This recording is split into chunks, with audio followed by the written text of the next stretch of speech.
अभी ये बड़ा बहुत सवाल है सिग्नल दसा है वे जैसे हम उसने चैट ओपन की है ना ठीक है चैट वाले बटन को टोल देना चाहिए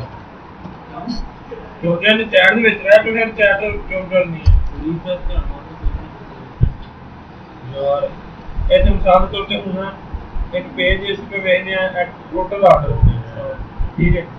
टोटल ऑर्डर ਨੂੰ ਅਸੀਂ ਇਹਦੇ ਵਿੱਚ ਰਿਮੂਵ ਕਰ ਦੇਣਾ ਚਾਹੀਦਾ ਨਹੀਂ ਨਾ ਤਾਂ ਮਿਲੇਗਾ ਆ ਜੀ ਕੋਈ यार ऐड चीज भी है ना ऐप ब्लैक है ना जैसे हम पेज खत्म हो ना है वाला एक टोटल ब्लैक हो गई सारा का सारा है वाली कॉपी करके ये ना होगा समझ आई टेस्ट के लिए मैं कर रहा यार तुम मुझे सारा डिजाइन करते हैं मुझे बहुत सारी जगह समझ नहीं आता कोडिंग में तो मुझे साइड पे ना देखो ब्लैक है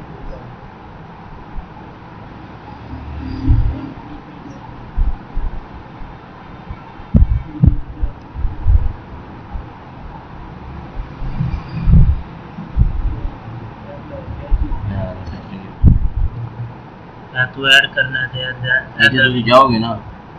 और कुछ भी नहीं ना इधर जाके ना लिख लो फर्स्ट नेम लास्ट नेम ते डिवाइसेस और दी जो दी आईडी पिन वगैरह जो भी एसईओ है देख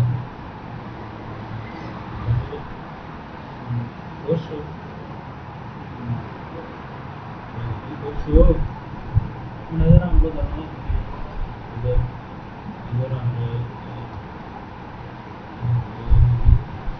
पासवर्ड चूज करो सेव भी कर सकते हैं ये है देखो थोड़ा कितना जाके लगना है मतलब ये पासवर्ड दोबारा एडमिन ऐसे हो गया तो एडमिन पे भेज जाना है एडमिन देख में जाओ एडमिन ही सारा ਤੁਹਾਡਾ ਓਪਨ ਹੋਇਆ और ठीक है एडमिन जुड़ गया ਅਸੀਂ ਬਣਾਇਆ ਯੂਜ਼ਰ ਨੇਮ ਪਾਸਵਰਡ ਇਹਨਾਂ ਨੂੰ ਕਿੱਥੇ ਜਾ ਕੇ ਲਾਣਾ ਇਹ ਜਿੱਥੇ ਤੁਸੀਂ ਇਹਨੂੰ ਇਸਤੇਮਾਲ ਕਰੋਗੇ ਅਸੀਂ ਨਹੀਂ ਫॉर ਐਗਜ਼ਾਮਪਲ ਹੁਣ ਅਲੀ ਤੇ 1 2 3 ਪਾਸ ਯੂਜ਼ਰ ਨੇ ਪਾਸਵਰਡ ਲਾਇਆ ਅਸੀਂ ਐਡਮਿਨ ਆਪਣੇ ਲਾਣਾ ਚਾਹੁੰਦੇ ਆ ਜਿਹੜਾ ਹੁਣ ਅਸਾਂ ਬਣਾਈ ਹਰ ਚੀਜ਼ ਇਹ ਲੱਗ ਗਿਆ ਨਹੀਂ ਲੱਗੇਗਾ ਤੇ ਜਸਟ ਤੁਸੀਂ ਇੱਕ ਯੂਜ਼ਰ ਦੀ ਇਨਫੋਰਮੇਸ਼ਨ ਵਾਲਾ ਟੇਬਲ ਬਣਾ ਲਿਆ ਜੇਕਰ ਤੁਸੀਂ ਕਿਤੇ ਯੂਜ਼ ਕਰਨੀ ਹੋ ਤਾਂ ਯੂਜ਼ਰ ਕਰ ਲਓ ਅਥੈਂਟੀਕੇਟ ਕਰਨਾ ਤੇ ਇਥੋਂ ਨਹੀਂ ਹੋ ਰਿਹਾ ਉਹ ਯੂਜ਼ਰ ਇੱਥੇ ਵੇ ਇਹ ਜੈਂਗੋ ਦਾ ਆਪਣਾ ਜਿਹੜਾ ਬਿਲਡ ਇਨ ਪ੍ਰੋਵਾਈਡ ਉਹਨੇ ਕੀਤਾ ਯੂਜ਼ਰ ਮੈਨੇਜਮੈਂਟ ਹਾਂਜੀ ਇਹ ਲਾਗ ਅਸੀਂ ਜਿਹੜਾ ਮਤਲਬ ਘਰ ਦੇ ਆਟੋਮੇਸ਼ਨ ਇੱਕ ਤੇ ਨਾ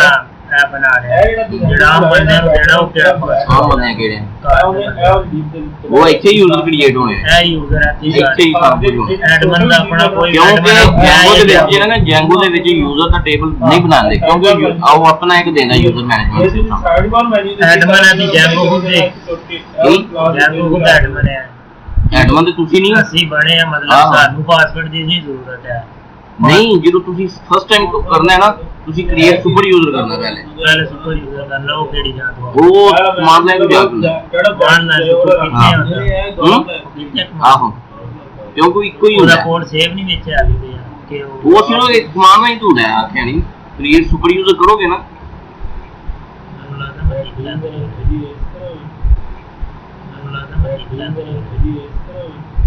आप तो पहले क्रिएट सुपर यूजर करोगे जो क्रिएट सुपर यूजर करोगे तो फिर वो ऐड थोड़ा हो जाएगा